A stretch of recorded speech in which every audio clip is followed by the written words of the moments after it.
فجرت تقارير إعلامية سعودية مفاجأة من العيار الثقيل بكشفها عن قرار الاتحاد السعودي لكرة القدم بإنهاء مهام الفرنسي هيرفي رونار من تدريب المنتخب الوطني، وذلك عقب الهزيمة أمام منتخب الأردن في نصف النهائي بطولة كأس العرب. ووفقاً لذات التقارير، فإن التوجه الحالي داخل الاتحاد السعودي يسير نحو التعاقد مع مدرب محلي لقيادة الأخضر خلال المرحلة المقبلة، تحضيراً لتصفيات كأس العالم 2026 المقررة إقامتها في الولايات المتحدة، كندا والمكسيك. وخلال ولايته الثانية مع المنتخب خاض رونار 25 مواجهة، فاز في 11 منها وتعادل في 5، وتعرض للهزيمة في 9 مباريات، وهي حصيلة أثارت موجة انتقادات في الآونة الأخيرة بسبب تراجع الأداء والنتائج. ورغم نجاحه في قيادة المنتخب نحو التأهل لمونديال 2026،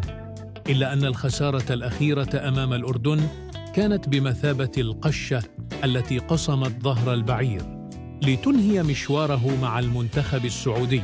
في انتظار الإعلان الرسمي عن هوية المدرب المقبل خلال الأيام القادمة.